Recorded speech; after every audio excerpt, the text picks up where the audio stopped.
Okay. Uh, Today's video is. It's funny. I've been thinking about my audience, who would watch, and as much as I want people to see this, I also want to make this for myself because I look back and watch these videos, and it means a lot to me. Right now, just trying to be as open as possible, and I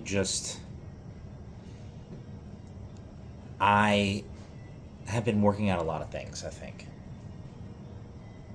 On Sunday, my D&D game went great, and I had a long conversation with both my mom and my brother and all of my D&D friends. Even our D&D session was mostly conversation about us working out and making sure that we're all on the same page.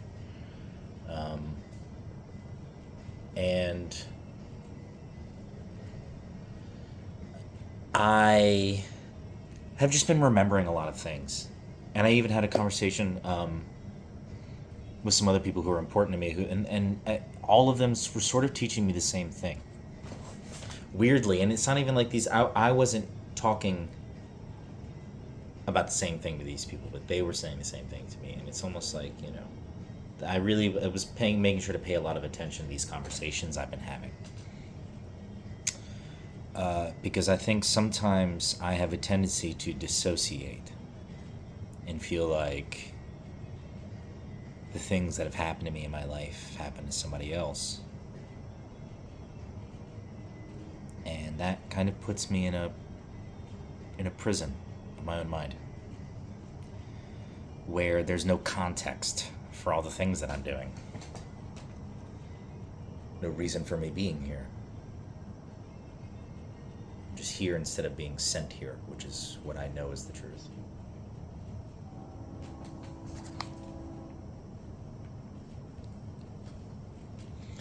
And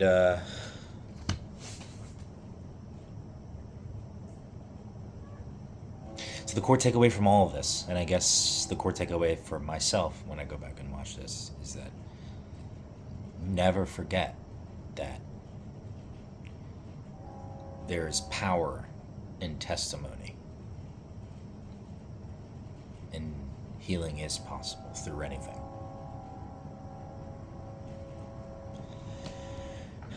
And when I talk about some of the things I want to talk about, it's hard because it's my business.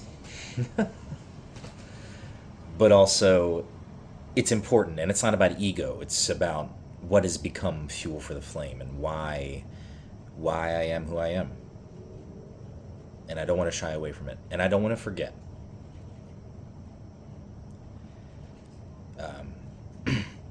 So first, I want to talk a little bit about, I guess, some of the wounds that have shaped me. Right?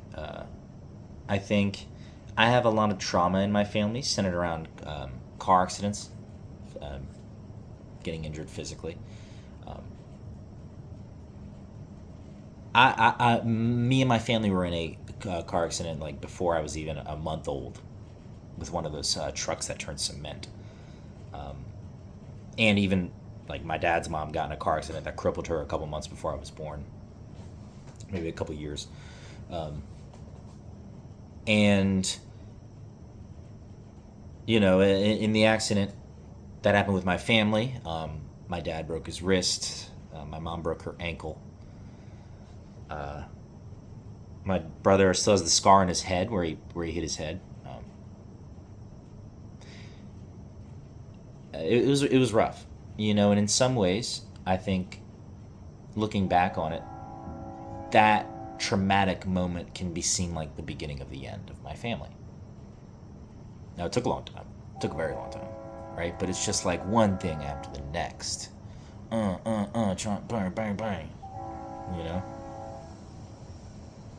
And I was unharmed, right? I was in my baby seat, I guess I was chilling. But for those first couple months of my life, I mean, my mom obviously imprinted on me in those first weeks, but for the first couple months of my life, she couldn't even hold me because of her injuries, And then my dad had to work, and so I had the other ladies from my family come and take care of me. Specifically, my mom's mom, called me Pudge, and my nanny Suzanne, who was my mama, being my dad's mom. I call her mama, and then my mom's mom is Gran. My great aunt, Nanny, who meant a lot to me. She took care of me during that time too, and as I would grow older, my nanny Sue didn't have any kids of her own, but she was an elementary school teacher, and who knows why she didn't have kids of her own. There's probably a multitude of reasons, but she took, I guess, comfort in the fact that there were so many kids in her family, and then she also had me and my Uncle Aaron, who were her godchildren. And, she was like a third grandmother to everybody, but especially to me. And her and my mama, who still is guiding me on my spiritual journey in many ways to this day. My mama went on a spiritual journey. Her and my mama went on a spiritual journey together. And something else that me and my nanny Sue share is that we were both also violated by the same predator who lived in our family. And, rest in peace to her. Obviously, I miss her every day. And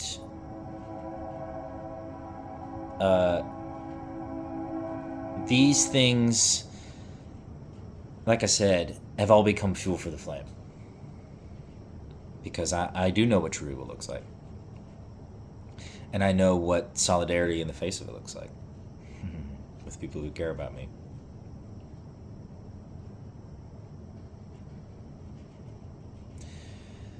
And there's also been, I was also embroiled, and I've always felt like I've been in the middle of things. And in some ways, like, I've always been a little bit separated from my parents too, at crucial moments, and I've seen them at their lowest too, and really seen them at their lowest moments. And so in a lot of ways, I've had to parent myself.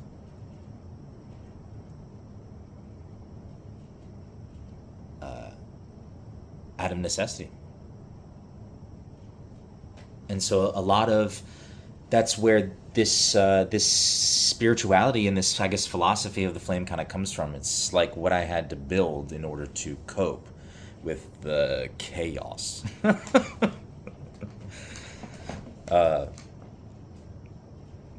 And I was talking earlier about how that accident and sort of a lot of these traumatic events sort of outside of my family's control happening at the beginning were sort of spelled out the beginning of the end in many ways. Eventually, around 14, my parents would go on to get divorced, and I was there to see my mom unfold when she realized what she lost. I was there for my dad whenever he left a little bit later when I was 16 and he needed someone to come with him so he didn't feel alone. And I was there during the divorce proceedings. In between. Right? And that's kind of the thing, is like, I'm always in between things. In everything, right? And even in gender. Even in my generation, right? I was born in 97. So, like, I'm definitely more of a Zoomer than I am a millennial, but I remember 9/11. A little bit in between. And my birthday is on March 21st, the beginning of the Zodiac. I was born in the moment that the Zodiac changes. I'm in the first degree of Aries.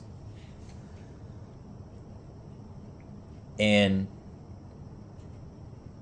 it's like naturally, through just being who I am, I have been in the position to do exactly what I was built to do. To have the flame within me burn away the things that are dark and don't serve, and to illuminate the things that do. And I didn't understand a lot of the time the effect that I had. You know, and it's like when I refer to that as watching my mom unfold, is like in the beginning, whenever, they first split, it was like my older brother was already out of the house. My two younger siblings were not old enough to really comprehend what was going on, you know? And I saw my mom lose everything, including even being a mother to us, because she could barely take care of herself, from the grief.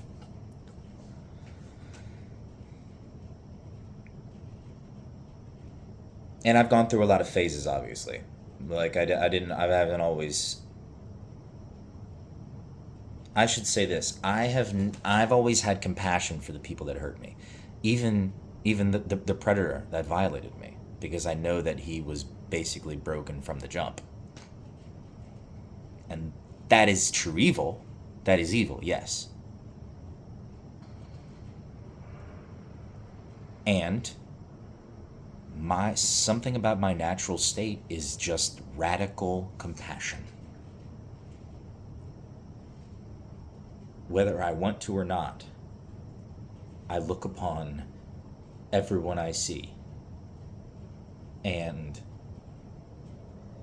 they unfold before me, because I know that at the end of the day, we are just truly children, unless you do evil, right? But you can see that in someone. You can feel it. You can smell it.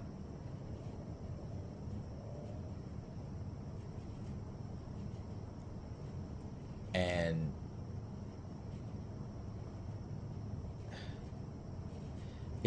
all of this started because my mom acquired this old. Sorry, I was making sure it was recording. Make sure I'm not just talking to myself.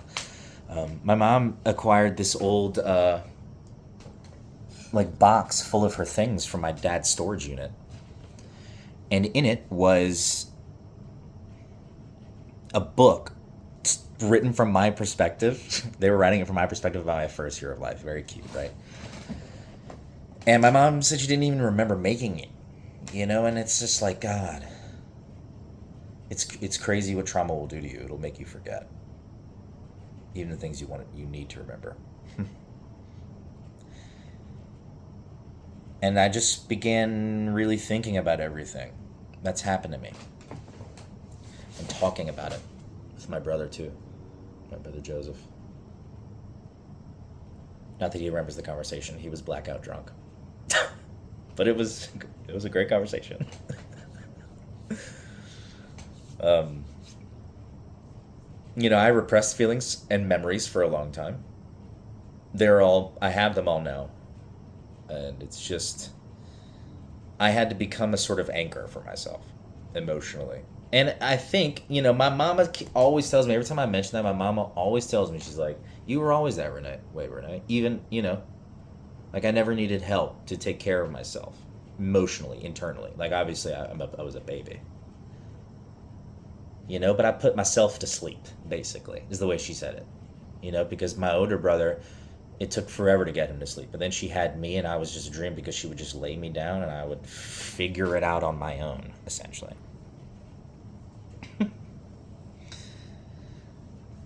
And I feel that. When she says that, I'm like, yeah.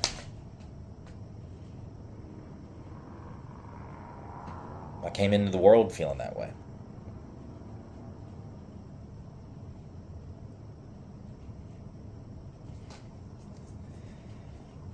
And in ways, it's like everything else has been layered on top of it. The trauma was layered on top of that internal knowing. And so working back to how I came here is the journey.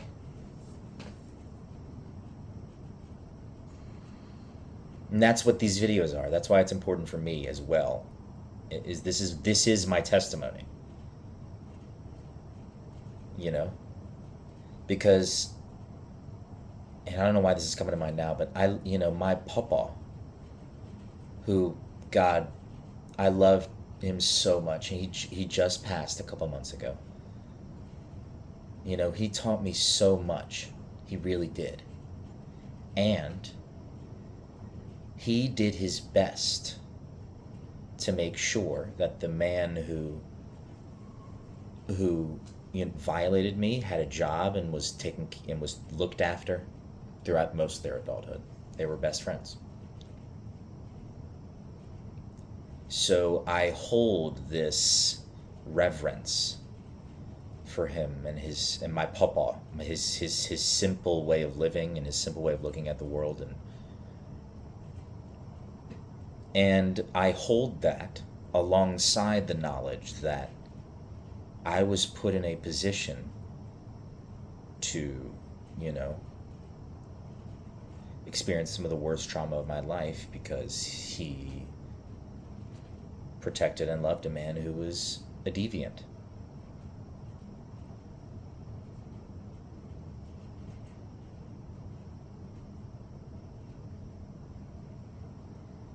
And I don't hold nothing against him. I really don't. How could I?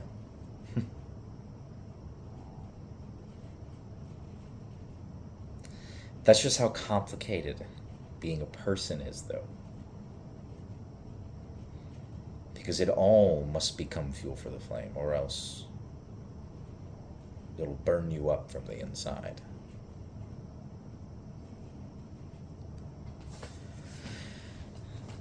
That's why feeling my emotions and feeling everything that's happened to me all the time, even if it means I have to cry every day, is how I sit in my power. Because my testimony and what I've been through, my flame being forged and honed by the curriculum of life, is what gives it credence. I've had people tell me, like, I don't know how you don't hate them, resent them,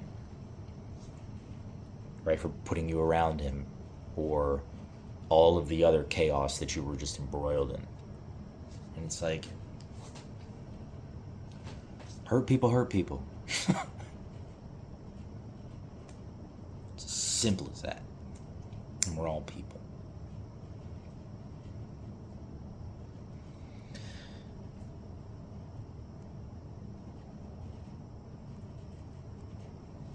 So yeah, that's the point of this. Is like, it's what I've been kind of avoiding making a video, and really trying to work through everything and just make sure that I know why I'm doing it.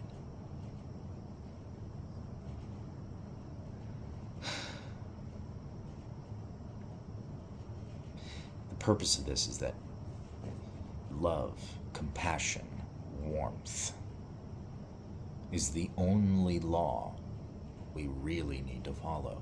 Love under will, compassion, inner knowing, the path back to source.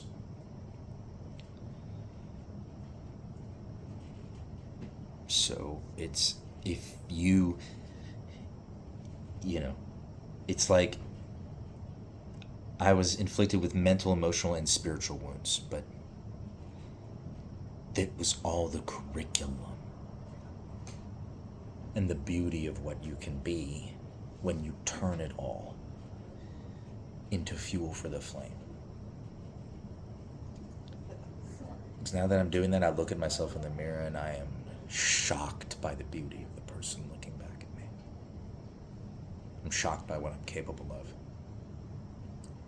And all I know how to do right now is share it every day, because it's just, life feels warm now.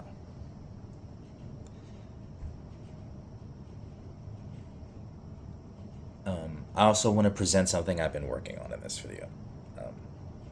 It might be a little bit long, but this should be quick.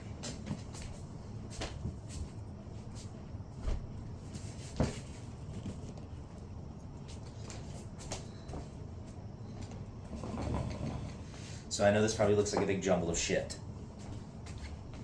Okay? However, I'm trying to create a tarot deck. And maybe a little bit more than that. Maybe more like a tool. A way of thinking. This is the simplest, condensed version of the flame, as I've been describing it, and what I discovered turned into word form. So you have 0 to 21 like the tarot. But instead of it telling a full story from beginning to end, what I've done is I've called this the mirror deck. Okay? And so what everything is that there's every card has a mirror point. Okay? So the baseline understanding of the deck is is the mirror and the song. What happens between 0 and 1. Okay? And then as you go along, every card is within a sort of bracket. Each 5 of them, as they come out here, like one bracket corresponds to this line, another bracket corresponds to this line. This probably looks so fucking crazy. I get it. But there's something here. I know it. There's something here about this. Because when I use these words in combination, follow along with them as I talk to certain people, as if I'm doing a tarot reading, I find that they have a sort of natural resonance and a natural way. So essentially, my plan is to turn these, at the very least, into a major arcana with an accompanying minor arcana, eventually. Then, you could read it like a regular tarot deck, but my thought is essentially that you could take just a reading of the major arcana like this, separate from a normal tarot deck, just pull one card, and you'd be able to, for instance, if you were to pull the path, you'd be able to follow it to the threshold, which is its mirror point across the columns. But then it also has a spiral pair, right? And so when I say spiral, I mean this is the spiral of offering, okay? The spiral of becoming, the spiral of remembrance. And the first one here is the spiral of recognition. This is not by no means the final version of this. This is maybe the 4th draft. I've been showing it to my friends and comparing it with things as much as I can to actually see the correspondences. But if you were to pull a card, you'd be able to follow the path, right? You'd know that if you pulled the memory, that it is within the spiral of remembrance. So you'd be able to look up things about John or the Archangel Gabriel, or how the Queen and water and Brya, the emotional world and the world of creation mixed together. And this could lead you on a path. And what this does is it essentially means that it never ends. This is a recursive system for tracing your way back to source through consciousness. I realize that is a bold claim, but it is, the more I work with it, the more I use major arcana in place of it, the more I see the essentially the bigger the flame gets, right? The more refined it gets. So this is just the beginning. And it's so weird. And I realize I look like, again, I've been using this, but I realize I look like Charlie from It's Always Sunny with the whiteboard. But I just sense so strongly that there's something here, because it's like I've always existed in 2 worlds, okay? I've existed here, right, in the physical world of my body, my senses, obviously. And then there's a world within me, where there's almost like a virtual version of myself. And I'm in a room. And the room is messy, like a kid's room for most of my life, right? And there's puzzle pieces everywhere, white puzzle pieces. And my job in that room is to put the puzzle piece together, try to figure it out. But every time I do, there's no meaning because they're just white, right? So I make beautiful shapes, and I try to make sense of it all. But one day, last summer, I was just sitting with myself, and some part of me realized that the puzzle, they weren't white puzzle pieces, they were mirrors, shards of a mirror. And I put the pieces together. And it's like I finally realized that I was putting together a mirror that reflected my true self in that internal space, which is white, illuminating light, the flame within. And the moment that I realized that it was a mirror reflecting my light, the room changed. It became a house with a hearth and this, literally this, is what I came back with. I swear on this is what I brought back with me from that space. And I've been trying to put this somehow into the physical realm. And I know that a massive part of it is sharing it and showing it to others and seeing if it actually makes any fucking sense at all. And I realize that sounds crazy, but I don't care. This is awesome. Anyways, I love you. Talk to you later.